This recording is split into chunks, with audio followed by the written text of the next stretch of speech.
и можеш да почнеш ти да говориш, като видиш Go Live. Директно като ти светне. Streaming live on custom live. Are we live, Zori? Let's check. Give me a second, let's check. There will be a short delay, but I guess we can already start. I hope we're live. I don't know if we're live. Are we? Let's assume we are. Yes, we are.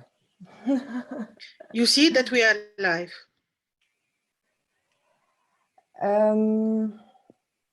Let me refresh my phone. Yes, we are live. Okay, let me refresh as well.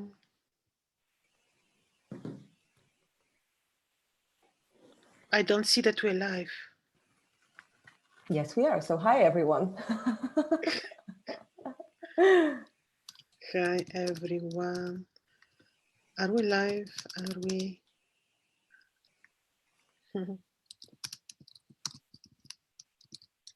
Do you see us?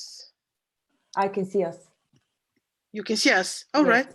Because I can't. Okay. Okay. So you sure we're live? Yeah. Okay. Yeah. So, hi, everyone. I'm Krasi Zorina from the channel Heal and Learn is with me. And we will be talking about very, very special, very significant events since ancient times. And this is the celestial, the astronomical new year. Very, very important. I believe much more important than the calendar that we're following now, because this celestial new year is in harmony, is happening in harmony with the sky. It is following the laws of Hermes Trismegistus, what above, so below. And you know that many years ago, I think that the calendar is completely detached from the solar lunar calendar. Many years ago, since the change of the calendars, but I think that the last word had Napoleon, who changed completely everything, also the measurement systems and everything. But this calendar is live. It is really depicting the real sky. I will make a small introduction on what this is, what the significance of this day is, and then, of course, Zori will give us very practical advices. Now, what is the celestial new year? In the ancient Babylon, people would follow not only in Babylon, also in ancient India, most of the ancient cultures that we know used to follow the lunar calendar. And every single event, every single initiative they would do was in harmony with the lunar calendar, in harmony with the sky. So what is happening is that they would take into consideration the precession of the equinoxes, which is forgotten nowadays, forgotten by the modern astrology, forgotten by, and we are taking into consideration now the fact that copying the knowledge of the Sumerians, so we're looking at the first lunar crescent, which will appear before the sun enters the point of the spring equinox, which is 5 degrees Pisces astronomical sidereal coordinates. This is about the Sumerian culture. Later on, the Sumerian culture was changed by the Babylonians. They were very different people. They're Semitic nation. They would speak Semitic languages, the pre-language of the contemporary Arabic and Israeli. So later on, when the Babylonians conquered Mesopotamia, the land of the 2 rivers, Tigris and Euphrates, it was changed. The Babylonians, they would do the following. They would say that the first lunar crescent, which appears after the sun enters the point of the equinox, is the beginning of the new year. However, we chose to respect the most ancient calendar, and we're looking at the beginning of the celestial new year, the month of Nisan, Nisanu. In some cultures, I think in Turkish language, Nisan still remains in their vocabulary, Nisan. So the first of Nisan is the day Tomorrow in the evening, you will be waiting for the sun to set, and you wait on the western horizon to see the moon, the first appearance of the lunar crescent. This first appearance will describe the complete year ahead, from first Nisan to first Nisan in the year 2021. So basically, what is every single event, whether there will be wind, whether there will be fly, bird around you, whether there will be storm, whether there will be just anything happening around yourself during this particular moment. The appearance of the first lunar crescent is omen. It shows how your year will look like, what the year will bring you, and you feel free to make your own interpretation based on your own philosophical and belief system. So this is the significance of the day. So, and these are Hermetic principles. What above, so below. We're really looking at this day in harmony of the sky, with the sky. What is happening above, we take into consideration. Every single thing happening on this day is concerning us. So I can't see who is watching us. Is it going fine, Zori? Yeah, Hello, everyone. More and more people are joining at the moment. There are 23 people, but wonderful. Hello, everyone. I don't see you, but Zori will see you. And if you have questions, we want to make this very open, free conversation to be pleasure for everyone. So in the meantime, we will be answering some questions. Yeah.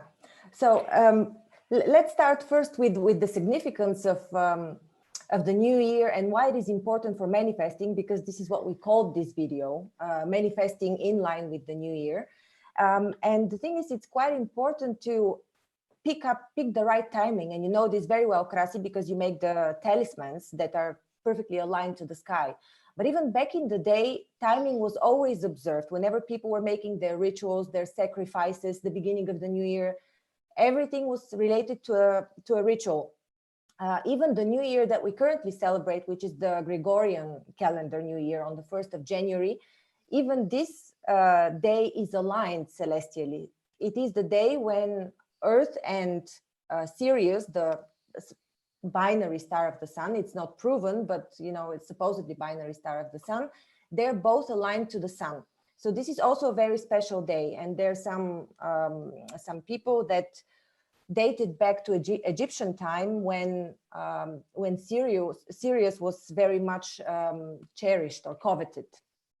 And therefore, this is important for the people in power who changed the calendar and for whom Sirius was a very important star.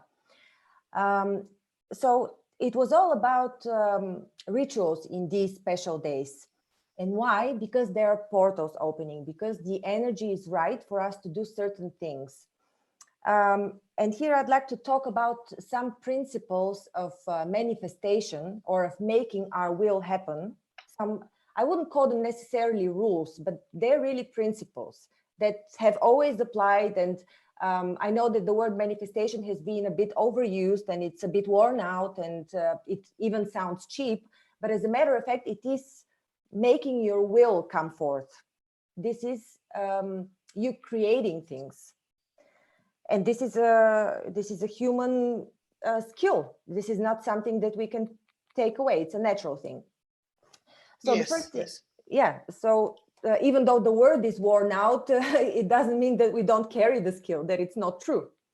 Very true. So the first thing that I'd like to talk about is the timing. There are a few things about timing that are critical. First of all is the timing of the portal. Very often we assume that we can manifest anything at any point in time if we know how to do it. But this is simply not true. First of all, we cannot always evoke the feelings that we need to align with the thing that we want. And we've all heard that we need to align our frequency or the thing that we want to the frequency that we would have if we already had this thing. For example, if you want to be in a relationship, you want to feel happily in love, and then you would have to be or reach the frequency of this desired state. So you have to put yourself in this state of mind.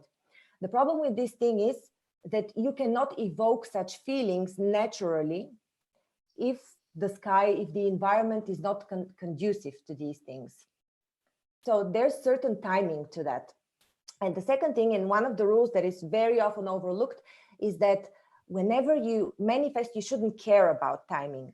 You allow for things to take their natural path, come whenever they want. So you're not in control of timing at all. And this also confirms the power of astrology and of the celestial positions, because you can only manifest when it's signified. This doesn't mean that you shouldn't work towards it. On the contrary, you should, but you can only manifest when there's a sign, when there's an opening, when the energies align. Yes, here I want to open a big bracket of the significance of this moment. Why is it so important? Because it is related to the precession of the equinoxes, and it is this particular movement of the equinoxes is happening backwards. It doesn't follow the path of the zodiac. So it is taking the path just the other way around, and why is it so significant? Because it is a very slow path, and it is taking approximately 300-400 years for the equinox to stay in the path of the Pisces, where it is now. The spring equinox for the Northern Hemisphere, and this is the autumn equinox for the Southern Hemisphere. So this particular place is emphasized by the position of the earth and the sun together. It's like it's being literally emphasized. It has very significant importance. It makes the sign of Pisces like cardinal. It gives cardinality, it gives mission to the sign of Pisces. It is so that statistically, every time with month of Nisan, the lunar crescent appears for our era every time around the 5th degree Pisces. And since it is moving backwards, we're having 5th, 4th, 3rd, and so on and so on. So we are having approximately 360 years to stay when the equinox will stay in Pisces, and then we're entering the era of Aquarius. So we're not yet in the era of Aquarius, we're still in Pisces, and this moment and this place is very, very, very important, because it is describing the era. It is describing the nature of the era, the character of people, the character of humanity, the events that happen. And you say, why, if this is Pisces, we are living in such dramatic, literally, era with diseases, with pandemics now? This is because the sign of Pisces is divided into small sections, dodecatemoria, and in 2015 approximately we entered the small section ruled by Mars. And guess what? Mars is not bringing peace. Mars is bringing diseases, conflicts, natural disasters, just name it. So that is why it is the spiritual era of Pisces, with this small but very important emphasis that we are in the place of Aries, of Mars. So we'll be ruled by Mars because this is the dodecatemoria of Mars. So the first lunar crescent will appear tomorrow in the sign of Pisces around the 5th degree. Always around this degree, it's never exact.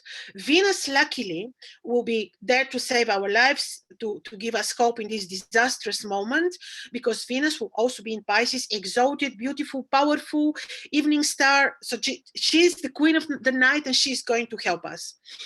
Here we will be giving, Zori will give us very nice information about methods and rituals, how to manifest what we desire. But I will want to tell you, to bring you a bit briefly back to Mesopotamia, and to tell you what they used to do. Now, people asked me where to receive this information from. I will tell you two very significant mythological writings, translated in English, translated in French, also in German. And this is, the first one is the Epic of Gilgamesh. The Epic of Gilgamesh is astrological work. Literally, it is showing how Gilgamesh and Enkidu, which are representing the two twins on the sky, the two stars, why I forgot the names of the two stars. Are these Pollux in and Gemini? Castor. Yeah. Mm-hmm. Yeah, excuse me, Pollux and Castor. So these two were following the path of the sky, and Gilgamesh said in one point, "Mother, I will be back and I will celebrate the two Akitu festivals. One is tomorrow when we see the first lunar crescent, which is showing the 1st of Nisanu. And then the next one for our hemisphere is when we're having autumn.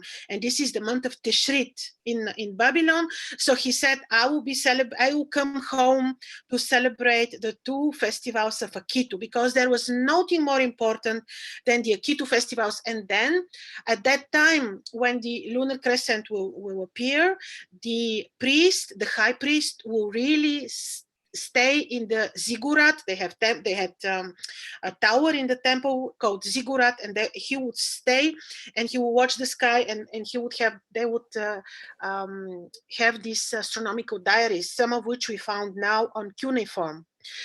What is interesting, they would celebrate from 7 to 12 days, And if we talk about Babylon, the prime divinity, the patron divinity was Marduk, which is Jupiter.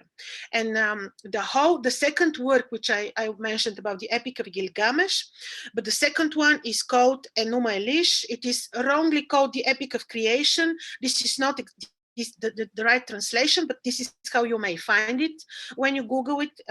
Enuma Elish, the Epic of Creation, and it's purely astronomical, also very astronomical work, very lengthy, a bit complex to understand, but there also it is made a bit with the intention to put Marduk forward, because he was the patron of the city of Babylon, and he was the main divinity, and he had the temple of Marduk.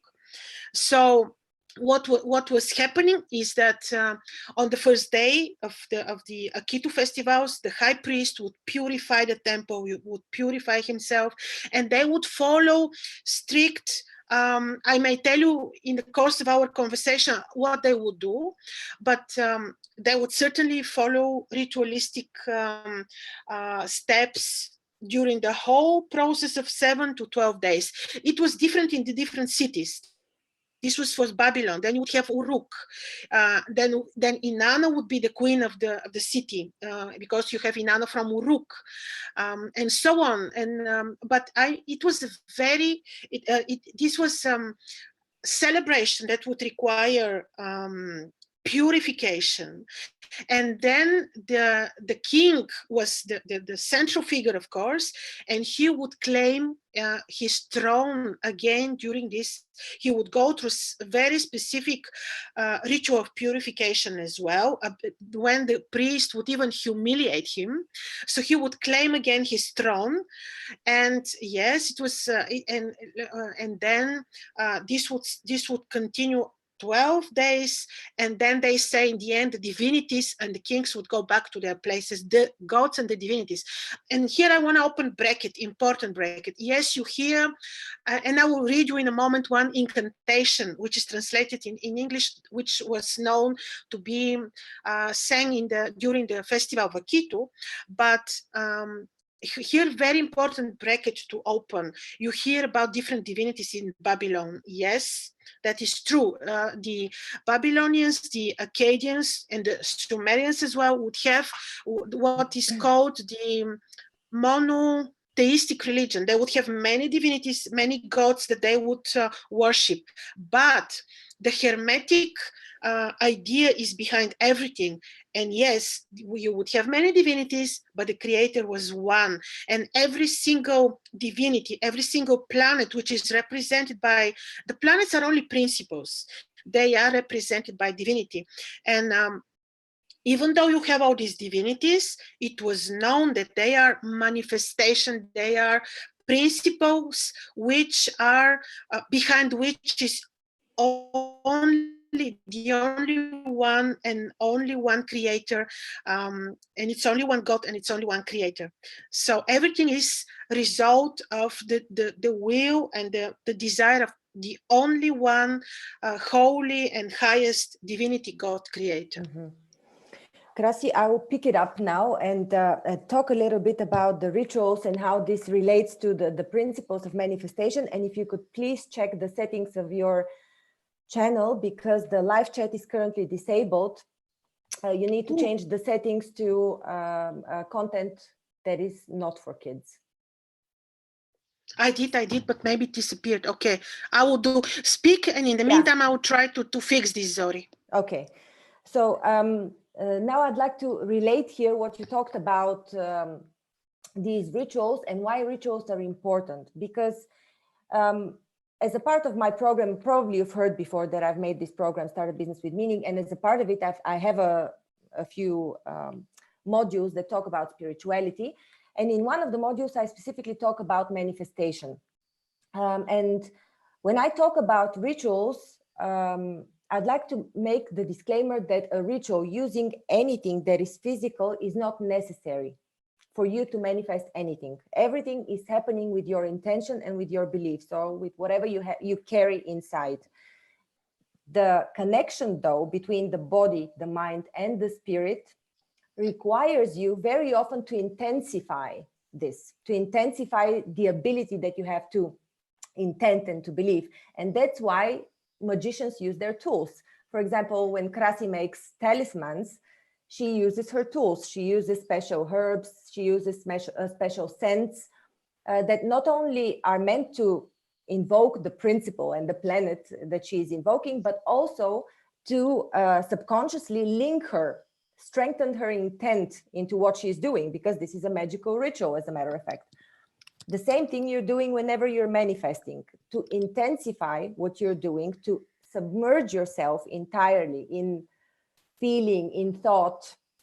You might use rituals. So I've been using the Silva method.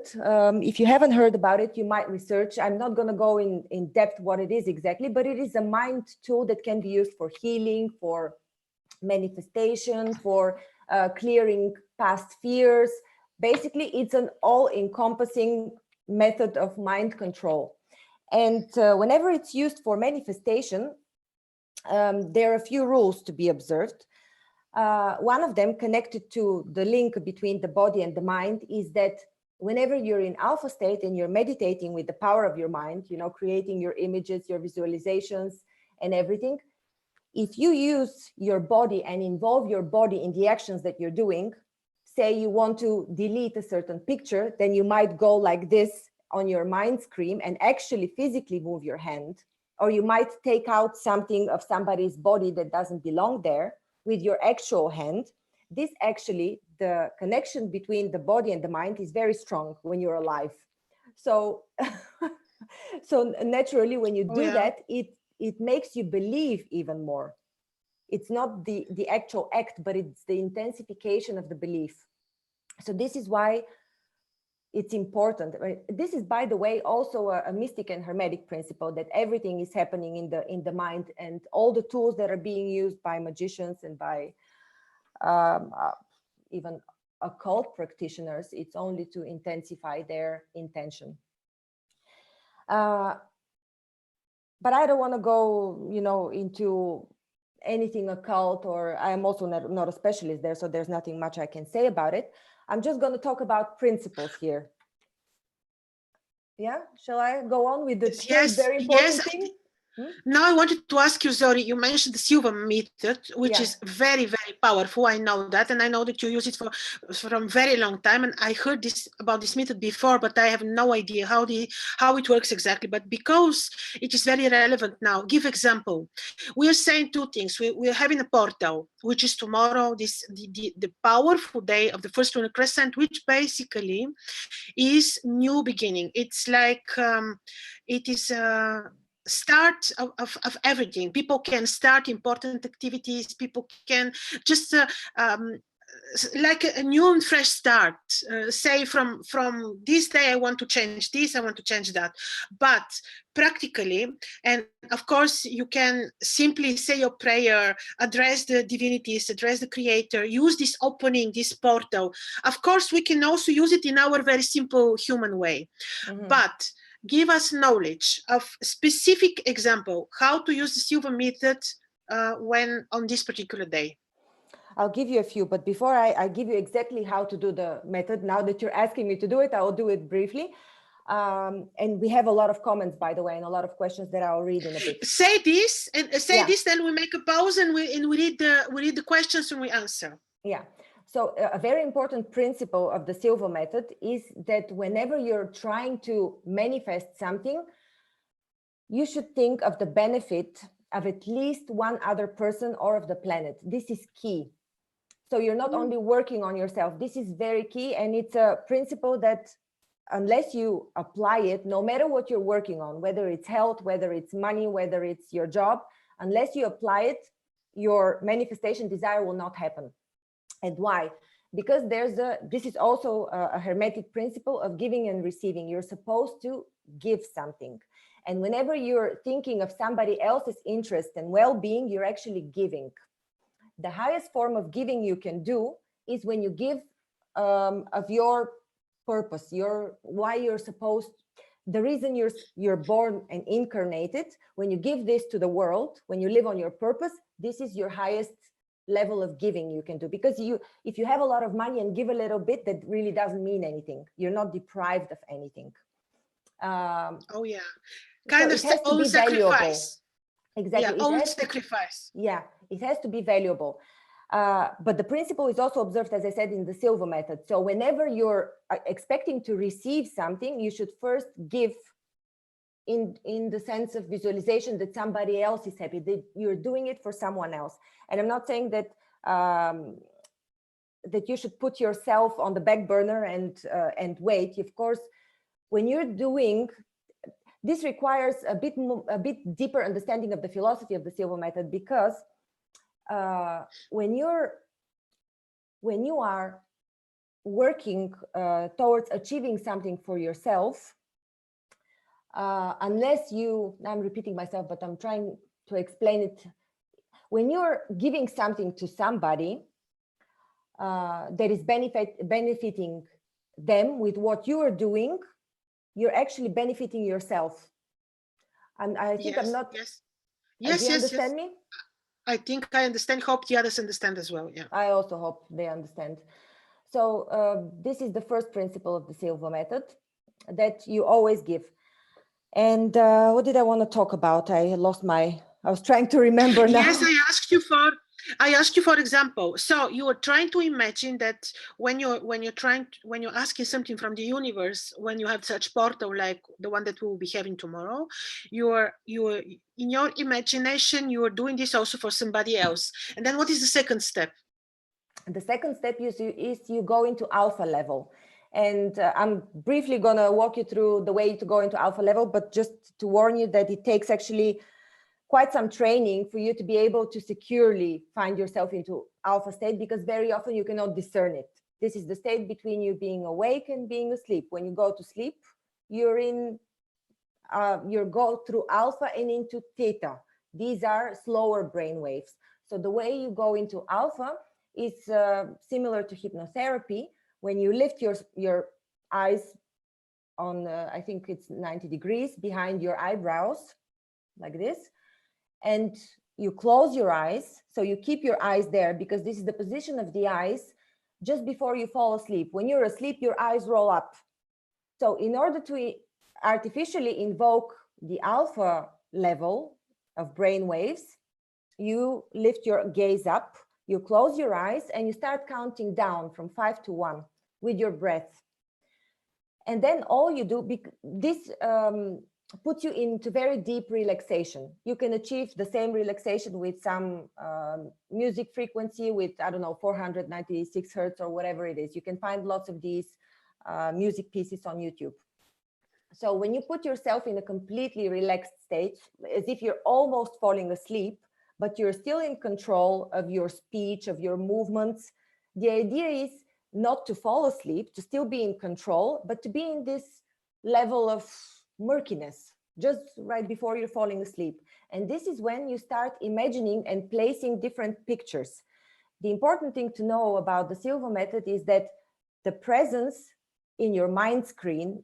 So what you do is you play theater, you play a movie on your mind screen, and this is how you make things happen. This is how you manifest. But the important thing to know is that the present is in front of you. To your left is the future, and to your right is your past. So you imagine a mind movie film, like a film. So if you want to delete something from your past, you can rewind. You can move the mind movie to the left and bring in front of you the picture from your past. You can delete it, you can change it, because very often what we believe was our past never actually happened. We relive our pasts very personally. It's all related to emotion. Our memory is related to emotion. So very often things that we believe we lived actually never happened. So it's important to tweak the things from the past that hurt us or that we want to throw away. Same thing from the future. So this is what you can do tonight, for example. Before you go to sleep, you go into alpha with the method that I just explained, and to your left screen, just imagine your screen is divided in 3 parts: future, present, and past. So to the left is your future. You imagine whatever you want to manifest to your left. You imagine it in full color. You submerge yourself there completely. You imagine what people would say. You imagine other people, for sure. You imagine how what you want would benefit somebody else, at least one other person. You can imagine your family. I mean, for sure, if you're happy, the people that love you will be happy too. So just imagine them, how they would feel and what they would do. Imagine the entire scene, what they would tell you if you have achieved what you want. And then you move this picture in front of you. You make it present. And this is how you fall asleep. This is your task for tonight. So yes, we can try tonight, and then for tomorrow it will work perfectly.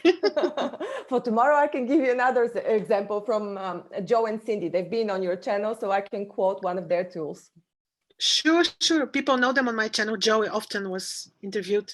Yeah, so one of the tools that worked really well for some of our clients, because Joe and Cindy make group sessions on Heal and Learn. So for what they've given as an example is you take a bunch of incense, let's say 10, 12 incense, how many you have, no matter how many you have, you make your prayer to the incense. You call in your spirit guides, you call in Creator, Mother Earth, and everything that Joe has already taught your viewers as well. You pray holding these incense sticks, and then you light them one by one every day or whenever you think about it. So with this physical reinforcement of the prayer, you don't need to pray over and over again because you've prayed once, but your subconsciousness remembers the prayer. And by the mere fact that you're holding this bunch of sticks and you're taking one by one, your subconsciousness already knows and relates that this is related to the prayer. Yeah. Oh, so you're saying that you do not burn them completely. You burn them one time, but not completely, and then tomorrow you do again and again until they are completely burned out. You burn them one by one, all the incense. So let's say you have 20, you burn them one by one. You can burn 5 a day, you may burn 1 a day, it doesn't matter. All right. Yeah. Yes, this sounds like a very good way as well. Yes. There are other ways, by the way. I've experienced so many. I've tried because I'm curious. I've experienced so many different rituals, and I've tried quite a few things. Some of them really work, but one thing is that if you're praying for something that is more in the future, incense work very well, because this is how you send your prayer with smoke. You send your prayer to the gods, because in the dimensions, they're up there. They're also inside of you. But what we perceive as past, future, dimensional location is not really the same in the spiritual world. But for us, God is up there. So this is what we do physically. There's another thing. If you're praying for Mother Earth, if you want some illness to go away, you can hug a tree and pray to a tree. You can pray for a tree to take away your pain, because Mother Earth heals a lot of diseases. Yes, And you can, like you mentioned, sacrifice. You can sacrifice something. You can say on this day, you say your personal prayer, and then you say, I want this from you, creator or a lunar god, whoever you felt like asking. And then you say, and I want to give you a gift which is very precious to me, and whatever this is, it should be a sacrifice. Like for some people it would be quitting cigarettes or something, but it should be something that is really a sacrifice. Yeah.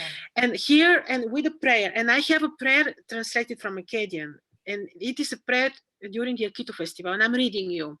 Through your mercies, Lord, again, we're addressing the highest Lord, the Creator. May the months be for us the source of joys, the years of delight. Let them bequeath to us in peace. O Lord, Nisan, the month of Nisan, has its flowers. Ayar, another month, its lilies too. Haziran, its sheaves. Tammuz, it is when we're having the other Akitu festival, when we have the autumn. Its heaps of grain. Let Up and Ulul, these are the other months, bring along grape clusters on poles. Let the two Tishris give response, these are the months, to each other in the grape pressing. Let the two canoons bring rest, Shabbat and Adar, the fast. To you, Lord, be the praise. So this is one general prayer which they would, it's an incantation. This is how they would do. And what was the meaning of this? To establish harmony with nature and people, to enact ritually the periodical changes of fortune. Humanity was subject to and seek active participation and so on. This is some part of some translations, but it is really to live in harmony with the sky. This is the Akitu festival. And of course, too, they knew this is a portal. By the way, these portals were visible at that time. I have no idea how, but the gods would descend, and what they called gods. These were the Anunnakis. They were coming from other planets. We know that, but somehow there was much better and visible connection between sky and earth.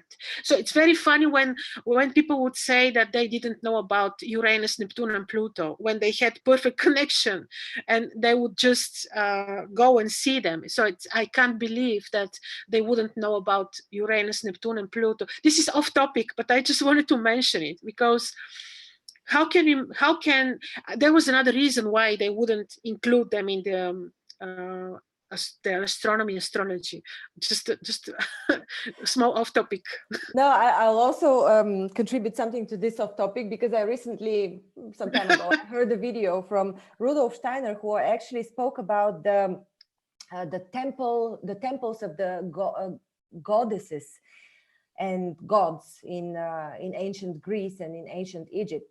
So he actually said these were not the like churches where you would go and try to connect with God. He said that these were actually the places where the gods lived. These were the temples that were inhabited. So when you say, I went to the temple of Isis, or I went to the temple of what else is there in Athens? I'm not quite sure. Inanna, Ishtar, yeah. Everything, yeah.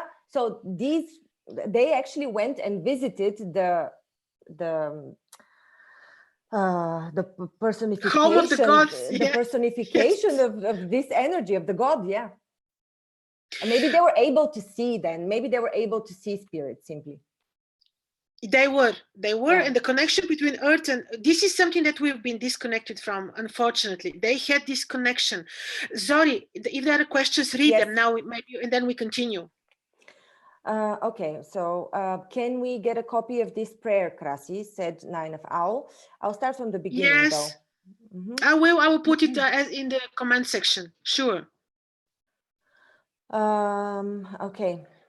Here I will advise you something, prayers, something very beautiful, which you can use, and you can find it on my website. I will put a link. These are the prayers of Orpheus, the hymns of Orpheus.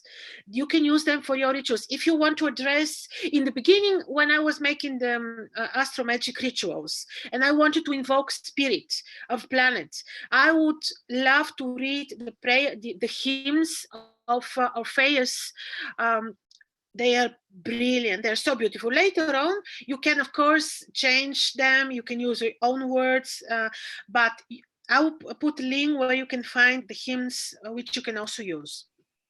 Okay. So I will be using this time to invoke Inanna, says Nine of Owl. Thank you for the talismans, says Sonia Carl. Sacrifice. Yeah, we can talk a Hi, bit Sonia. we can talk a little bit more about sacrifice, maybe. She says, the talismans have helped me more than I can say. What time Thank you, Sonia. I'm very happy. I also have talismans. I love them. I have the feeling they really help me also. I feel so secure and warm with them, you know. It's just like an extra protection and air. They give me an extra sense. That is for sure. Yeah. But that is for sure, by the way. Yes, Sonia. I love the way you incorporate energy work with astrology. My question, what is the most important transit that will be excellent aid with manifesting methods? This is a question from Mango Notes. I don't understand. She means what are the most important transits that are beneficial for manifesting?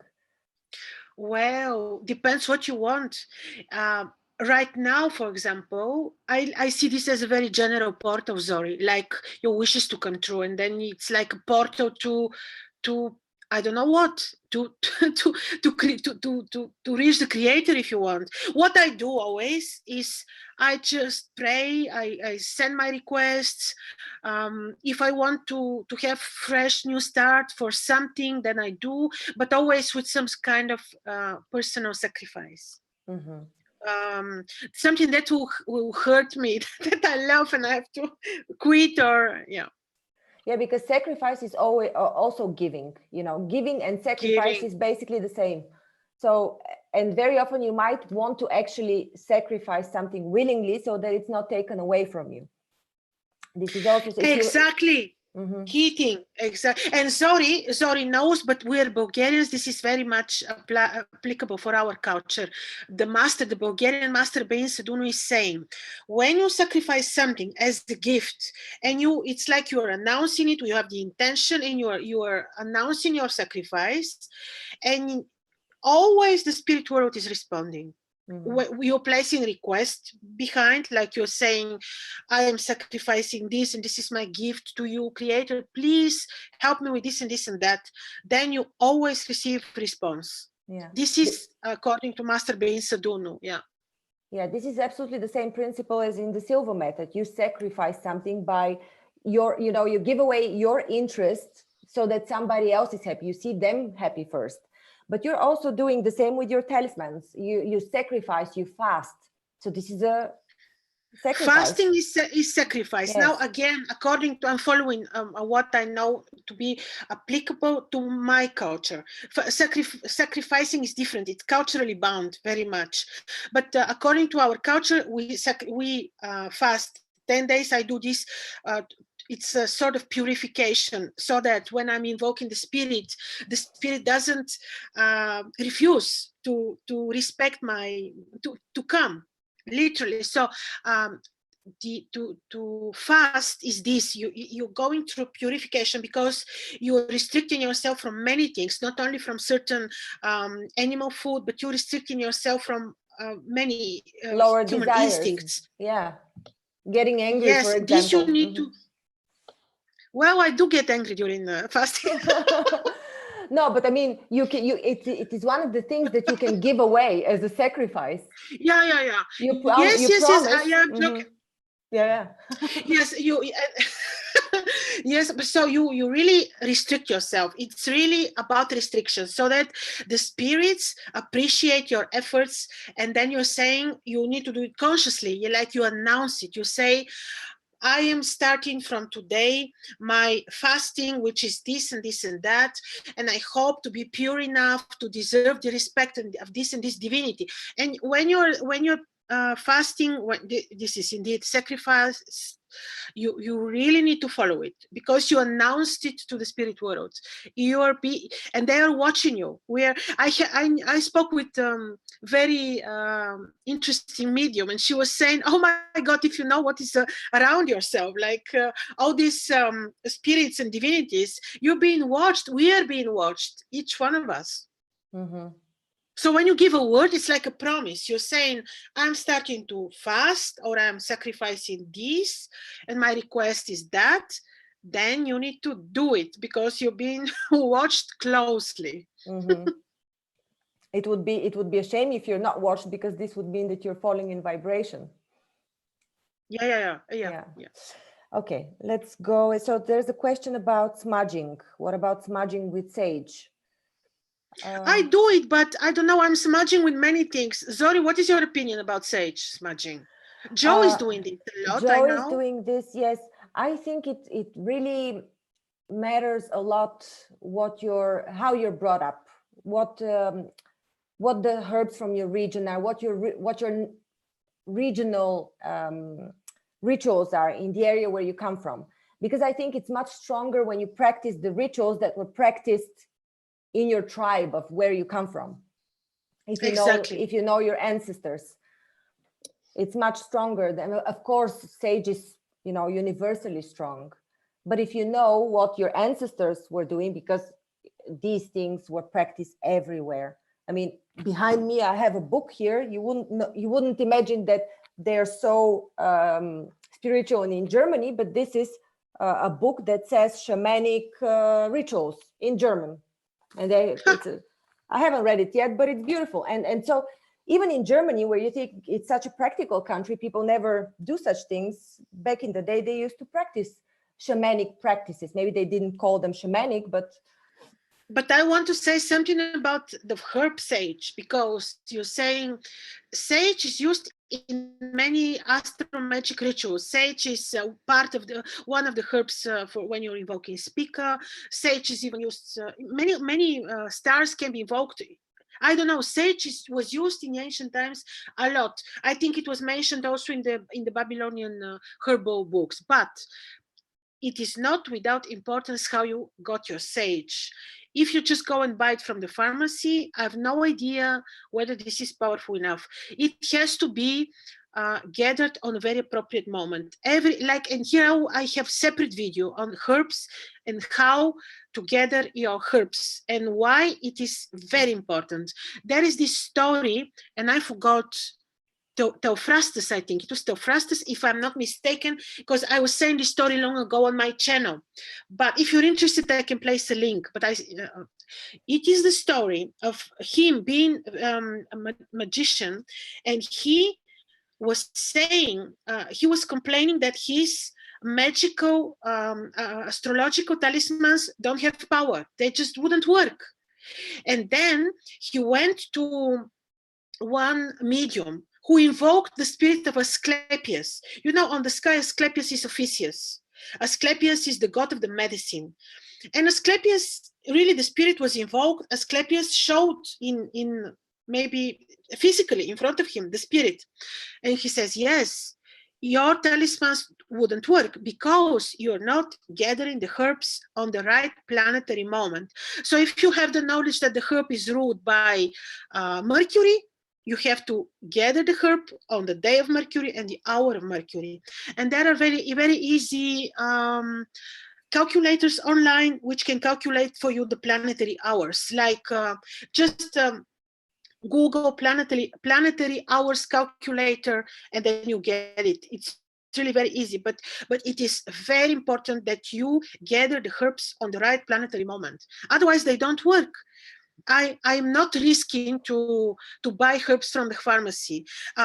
During the summer, I'm spending time in Bulgaria, and we have in our country we have beautiful herbs, and I'm gathering them. Like I wake up very early on Friday to gather the Venus ones, and then I dry them. So you do not have to do this every day. You can dry them.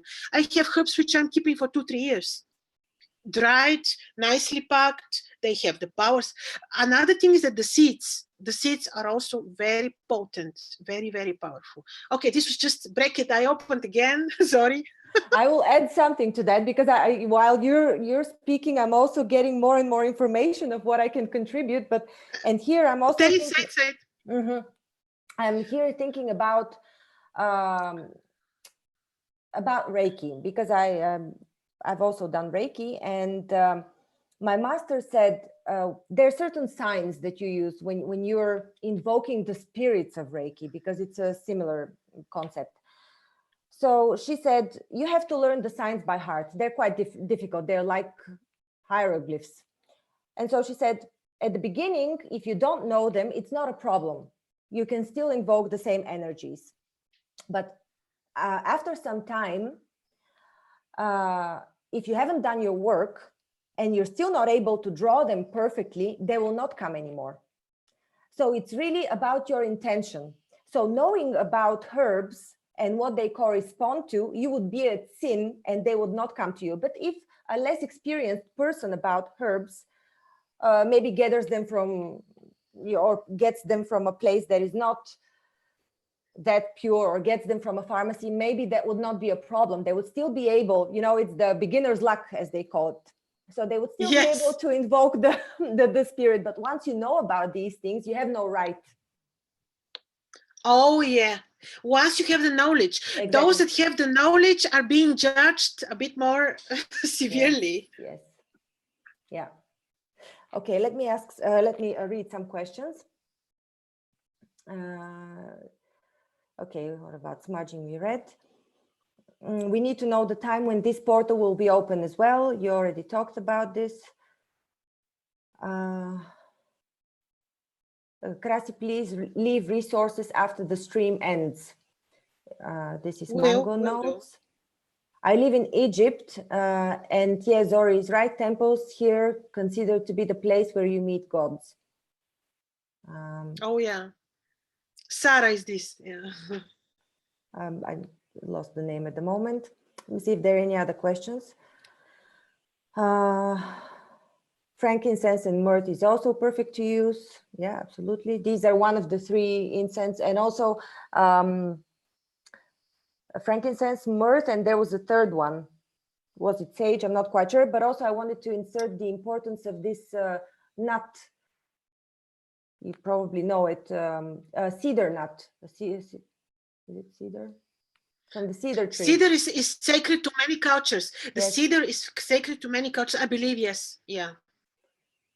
So since this invokes high vibration, anything that invokes high vibration, you can use in your manifestation rituals. So myrrh, sage, oil from cedar tree. What? The best, here is another thing. The best oil, the best the best aromatics, the best qualities of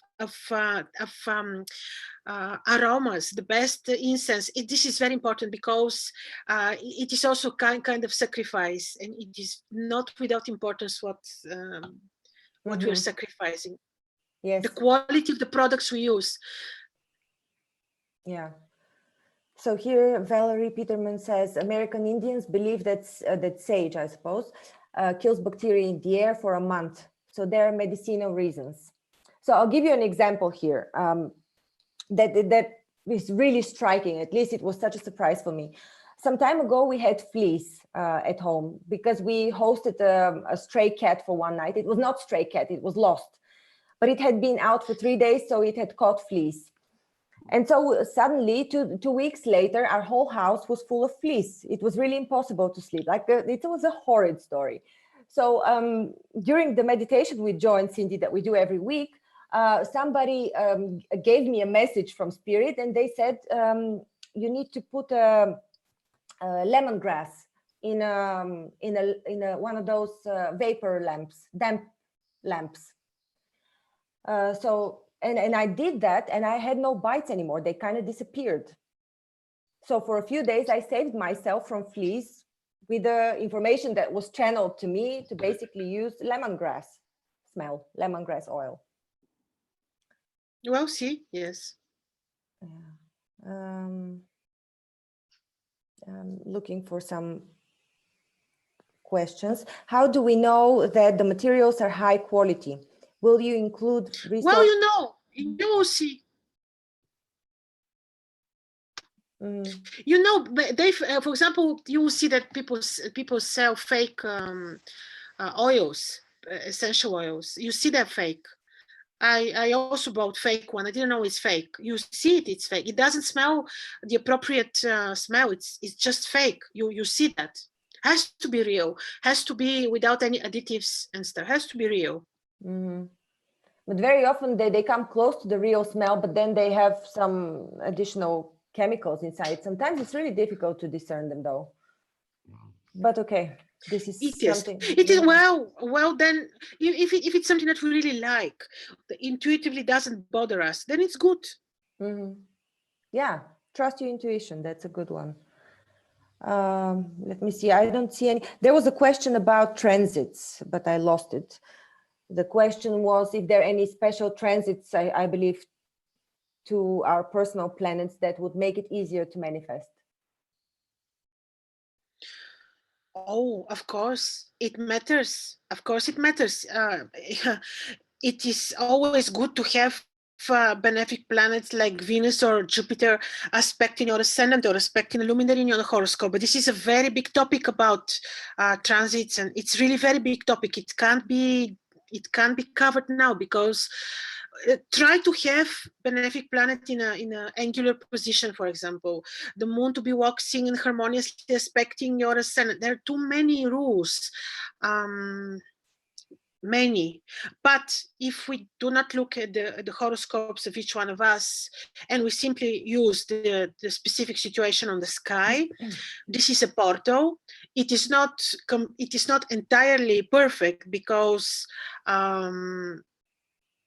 there is no such thing as perfect. Actually, the sky is always perfect, just that we perceive it differently. But it's not in harmony with our expectations always, so to say. However, it's a portal. There is very beneficial placement of Venus, which we can use.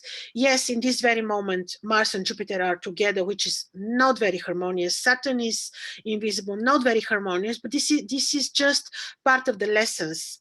We need to concentrate on the opportunity that we'll be having, say our prayers, try to think of how the ancients would perceive it, because I believe this is the most authentic time and they would have the most authentic approach to such events. And it was time of purification. And even the first 5 days, the high priest would purify the temple. It was about purification very much. So we can use it also for this purpose. Good or bad the situation on the sky is just a portal. The portals that are happening during eclipses, I wouldn't advise to be used the same way. Many people do, but they can be very tricky. They can be very surprising. But this one I see as beneficial, as an opportunity. Here there was somebody talking about their friend in the hospital. I hope they get better, but there was no question. I wanted to add something maybe as a last note about masterminds and people focusing their energy towards one goal and how strong this is. Masterminds are also practiced in the Silva method. When people enter alpha level, they can be at different locations, but they still enter alpha level at the same time, and they work towards one goal, and then the energies amplify. And the same type of mastermind was used in any ritual, because lots of people would do exactly the same things. You know, during the Akitu festival, they would, I don't know what exactly, do you know what they would do? Because I'm not quite sure if you, but they would do exactly the same things, right? A few people invoke the same or are immersed in the same energy. They pray for, because it, as far as I read today, it's called the head of the wheat. It's the head of the year, but it's also the head of the wheat or something like that. So they prayed for abundance, for their crops to be abundant. So this was their intention. They do certain rituals at a certain point in time, in this case for the crops. But it was a mastermind. We call it nowadays a mastermind. Not without gratitude. Gratitude is of key importance. Gratitude. Before asking, we need to express our gratitude to what we have. And this is how they did. They would take, in Babylon, they would take the two major epics, like the Epic of Gilgamesh and the Enuma Elish, and they will recite it all the time during these 4 days. They would play scenes from these important mythological stories, because this is how they would express their gratitude, if you want, to gods. Because in the Enuma Elish, the so-called wrongly Epic of Creation, it is really about the creation. This is the myth of creation. It's about the chaos and how Marduk, Jupiter, the god Marduk, came and he defeated Tiamat, and what happened, how everything started, and the whole story of the creation. So this is, by reciting this is how they would express their gratitude. And this would take the first, I think, 4 days of Akitu. And then here's what they would say: the white star Jupiter, which brings omens to the world, is my Lord. My Lord, be at peace. The star Good, which is Mercury, which causes rain, is my Lord. My Lord, be at peace. The star Gehenna, Saturn, star of law and order, is my Lord. My Lord, be at peace. Yeah, they would address the gods all the time. Then the temple was purified. Offerings, of course, incantations, they would continue during the whole 12 or 7 to 12 days festival, depends on which city, on the city. Then what was I'm looking at the incantations, if there is something interesting into mythological moments. The high priest, the statue of Marduk, of course, was respected. And then they take the king is coming, he's sitting, the high priest would take his crown, scepter, ring, everything which is showing the king's power, and then would put it in front before the statue of the god Marduk. And again, he's approaching the ruler, and guess what? He would strike him in his face to humiliate him, the ruler, the king. And in Babylon, the king, later times, this is happening with Sargon. Sargon was the first king who would announce himself equal to God. It is later times, 2000 BC. And then this is how he would humiliate the king, and the king would have to reclaim his power again. So yes, it was very different than what we were doing now, but some things we can pick from there, like the gratitude, the addressing not only one divinity, the creator, but also the planetary principles. When you said humiliation, I was thinking about Kabbalah, because in Kabbalah, when you put yourself below somebody, I'm not talking about the dark Kabbalah, but there's some principles in Kabbalah that are used everywhere. So when you think, for example, about modern, it's not modern anymore, but traditional psychology by Jung and Freud, they were all Jewish. So they all have taken philosophies from Kabbalah. So when you say humiliation, it's about removing the ego temporarily, of course, but this is what allows you to receive, to fill the cup according to Kabbalah. This was just an insert. And gratitude as well, because gratitude puts you a bit down, allows you to acknowledge that there's somebody above you to be grateful to. So this again removes the filter of the ego. There's nobody above you. There is somebody above you. Otherwise, the filter is actually your ego in Kabbalah. Just a principle. Guess where Kabbalah comes from? From the Black Babylonian Talmud. It's Babylon. Everything comes from Babylon. And see what is happening on the 8th Nisan, the 8th day. The gods assemble and bestow their combined powers on Marduk. So this is Jupiter. Guess how powerful Jupiter is. And who thus obtains a destiny beyond compare. He's very, very, very powerful and benefic, thanks God. But I wonder why at an astrological new year, Jupiter would be put at a pedestal rather than the sun. Shouldn't the sun be cherished? Oh, no, this is Babylon. In Uh-huh. every city, they would have the patron of the city, the god, which is whose temple is the most appreciated, who is ruling, the ruling divinity. In Babylon, this was, like I told you, Marduk, Jupiter.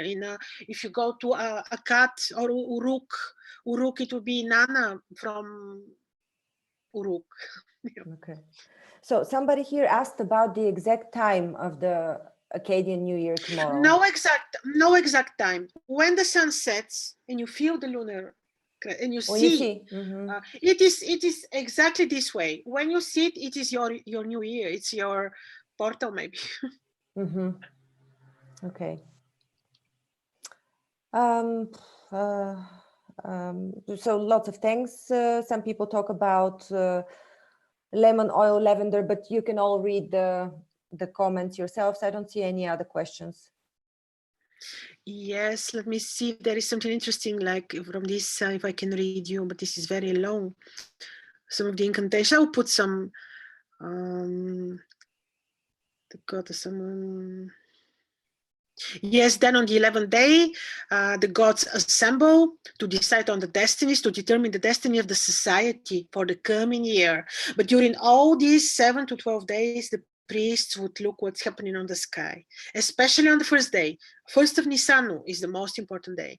And then on the day 12, the visiting gods return to their temples. How? Just the people carry their statues, I believe.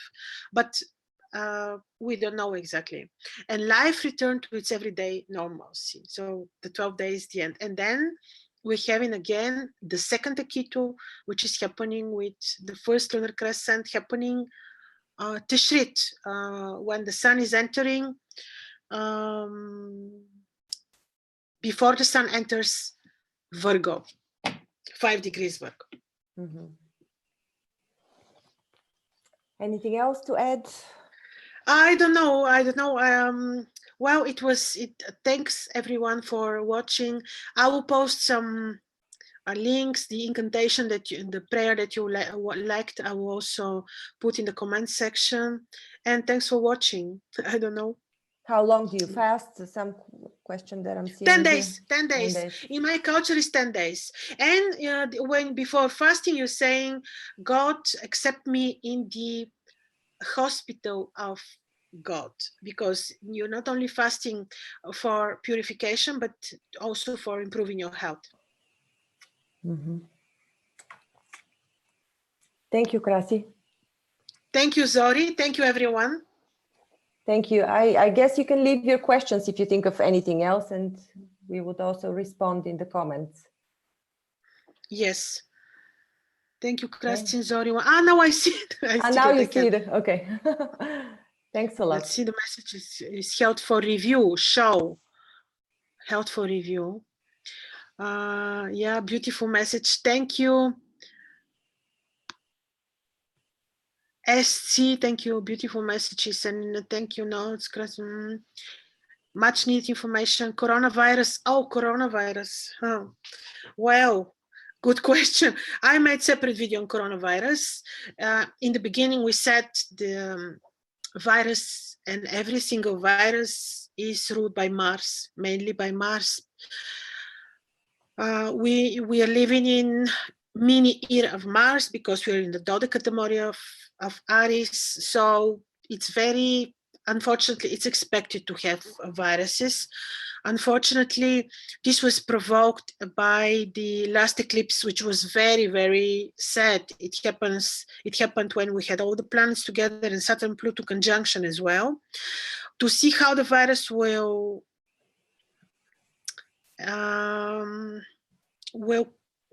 continue or not to spread, we need to follow the path of Mars.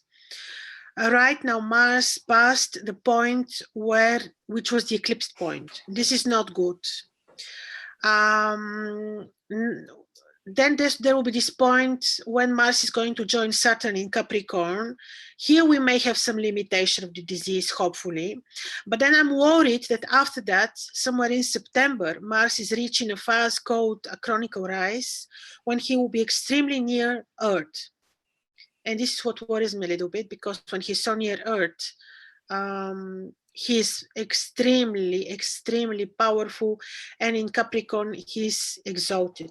So we may need to be patient. My hopes are that after March there will be some improvement, but not entirely, because if this thing is provoked by Saturn-Pluto conjunction, this is transit which has influences that we experience for quite long.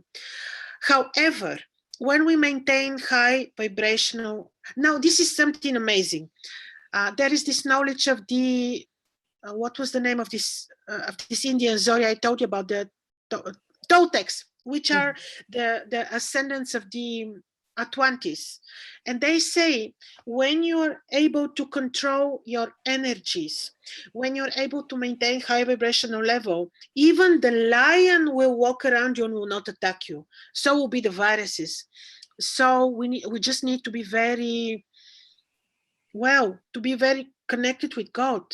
Not to have fears, because when we're too much concentrated on something, on our fears or on the sources of our fears, then we're losing our energies. Like where attention goes, energy flows. We are becoming weak because our attention and our energy is going towards our fears, which is the coronavirus.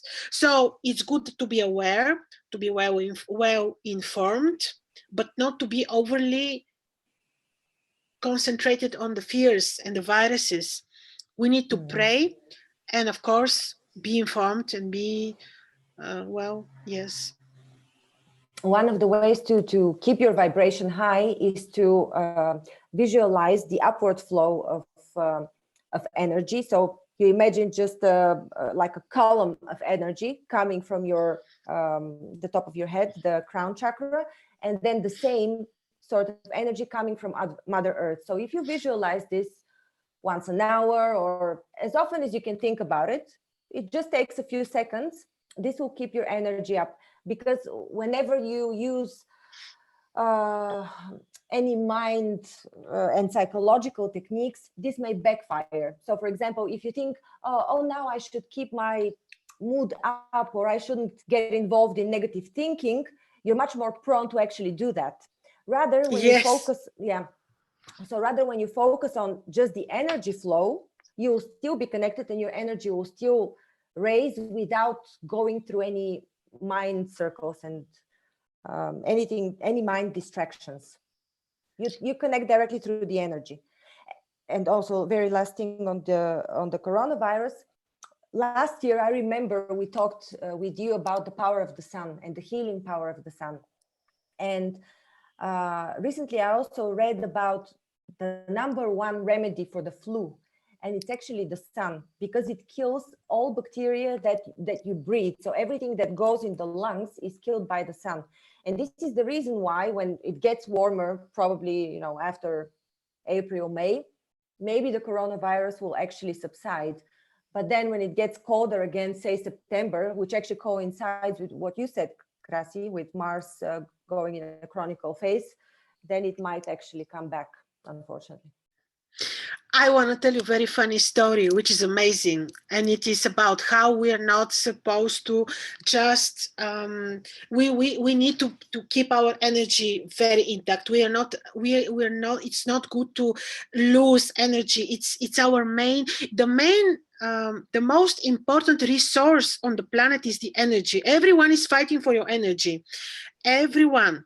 So, energy, the Toltecs, these ancient Indian cultures, they would have these methods to sharpen their energies. Sharpen would mean not exactly using it like a weapon, but to have it as a useful tool for everything, because they would have different hierarchies in the society. Some of them were really warriors. It's not about sharpening the energy. It's about how we should really be very carefully whom we give our energies to. And here is the very funny story. It is about Sun Tzu, right? This was the name of this Chinese very famous general. He was a general. He was a general, and he was very much conscious about his energy. And the story is real. His neighbor invited him for a walk in the nature. And he said, okay, I will come with you if you don't talk. So they would walk in the nature. And in the end, the neighbor would say, oh, what a wonderful sun, what a beautiful sun. And he said, I am not going anymore anywhere with you.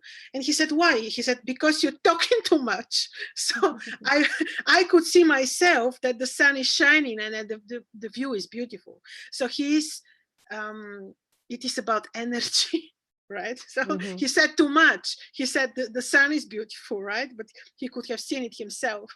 Yeah. Yeah, because anybody who talks to you diverts your attention.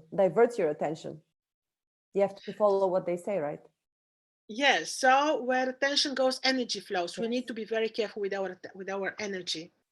We need it, because this is the more we lack energy, the more vulnerable we are towards to viruses and other forms of attacks, everything.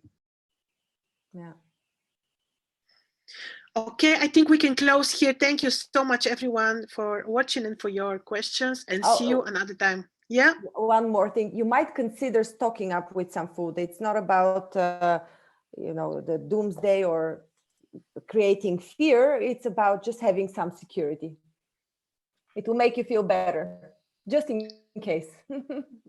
Yeah, absolutely. Yes. Okay. Zori, how we close? I will